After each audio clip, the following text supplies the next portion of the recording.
ખભાનો દુખાવો આમ તો બહુ સામાન્ય લાગે, પણ એટલો જ જટિલ પણ છે.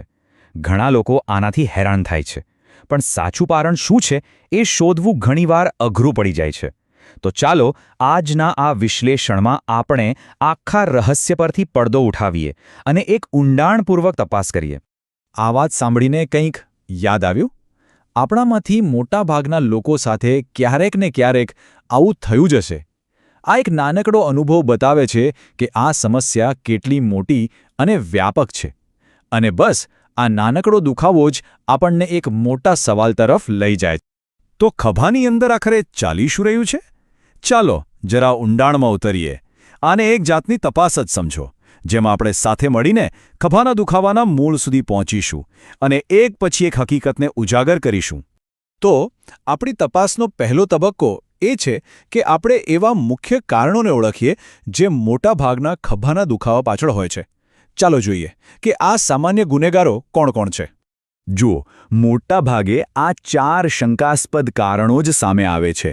રોટેટર કફ ટીયર્સ, મતલબ કે સ્નાયુબંધ ફાટવું, શોલ્ડર આર્થરાઇટિસ એટલે કે સંધિવા, ફ્રોઝન શોલ્ડર અને છેલ્લે અસ્થિરતા અને ટેન્ડિનિટીસ. ચાલો આ દરેકને જરા વિગતવાર સમજીએ, જેથી સમસ્યાની ઓળખ કરવી સહેલી બને. રોટેટર કફને તમે ખભાનું એન્જિન સમજી શકો છો. હવે વિચારો કે જો એ એન્જિનમાં જ તકલીફ થાય તો?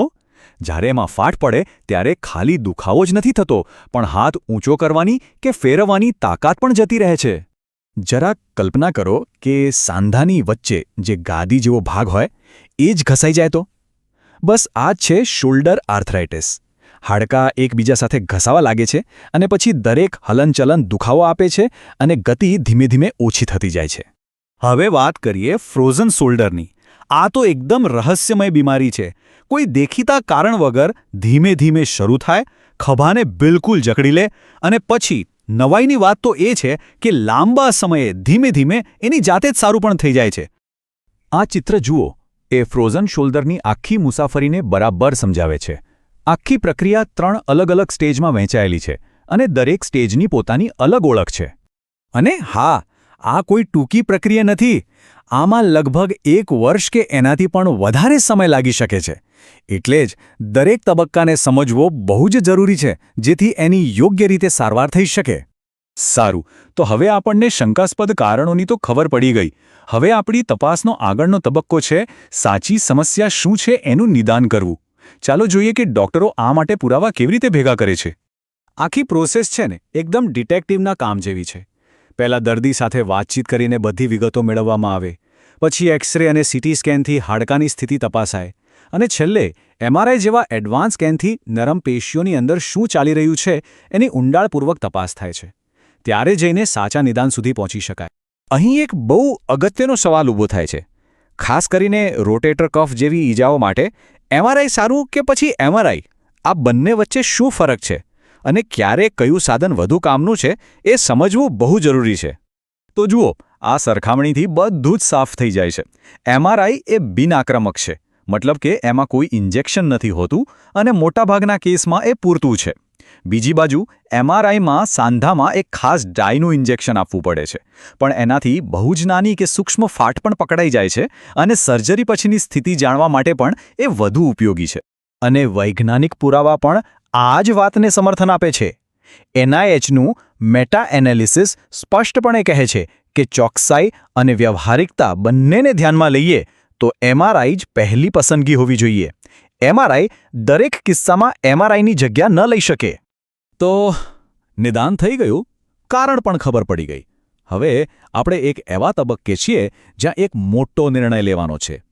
સારવાર માટે કયો રસ્તો અપનાવવો?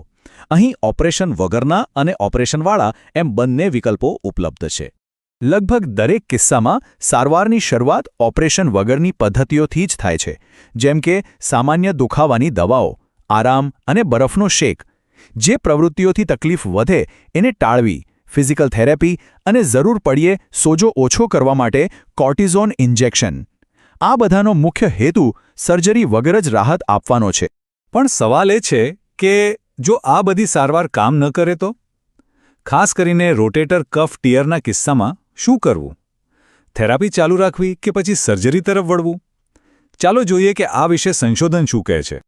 આ ચાર્ટ એક બહુ જ રસપ્રદ વાત કહી રહ્યો છે. શરૂઆતના ટૂંકા ગાળામાં એટલે કે લગભગ 3 મહિના સુધી જે લોકો ઓપરેશન નથી કરાવતા એમને વધુ ઝડપથી સુધારો જોવા મળે છે.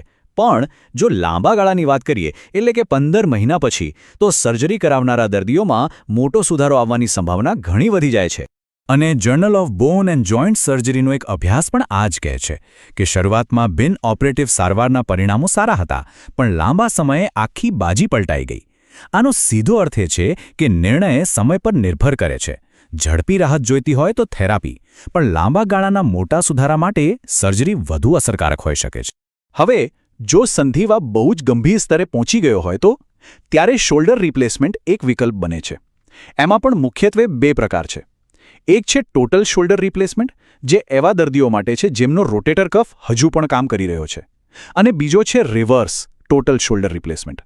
આ એવા લોકો માટે છે જેમના રોટેટર કફમાં પહેલેથી જ ગંભીર ઇજાઓ હોય. આમાં આખા સાંધાની રચનાને ઉલટાવી દેવામાં આવે છે, જેથી બીજા સ્નાયુઓ આ હાથને ઉચકવામાં મદદ કરી શકે. ઓકે, તો આપણે મેડિકલ સારવાર અને સર્જરીની વાત કરી, પણ એ સિવાય પણ રોજિંદા જીવનમાં એવી ઘણી નાની બાબતો છે જે ખભાના દુખાવામાં રાહત આપી શકે છે. ચાલો એવી કેટલીક ટિપ્સ પર નજર કરીએ. ખાસ કરીને સૂતી વખતે દુખાવો બહુ પરેશાન કરે છે, તો શું કરવું? પીઠ પર સૂઈને દુખાવાવાળા હાથ નીચે એક નાનો તકિયો રાખી શકાય, અથવા જે બાજુ દુખાવો નથી થતો એ પડખે સૂઈને દુખાવાવાળા હાથને ટેકો આપવા માટે એક તકિયાને ભેટીને સૂઈ શકાય. જો દુખાવો બહુ જ વધારે હોય તો રિક્લાઇનર જેવી ઢાળવાળી સ્થિતિમાં સૂવાથી પણ આરામ મળે છે. પણ હા, પેટ પર કે દુખાવાવાળા ખભા પર તો બિલકુલ ન સૂવું જોઈએ.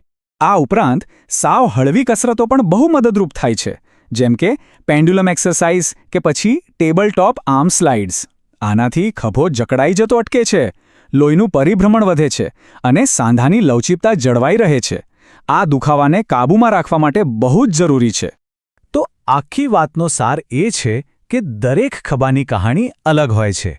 આ કહાણીનો આગળનું પ્રકરણ કેવું હશે એ કયા પગલાં લેવામાં આવે છે તેના પર નિર્ભર કરે છે. સાચું નિદાન, સારવારના વિકલ્પોની પૂરી સમજ અને રોજિંદા જીવનમાં થોડા ફેરફાર, આ બધું મળીને દુખાવા ભરેલી કહાણીને એક સુખદ અંત તરફ લઈ જઈ શકે છે.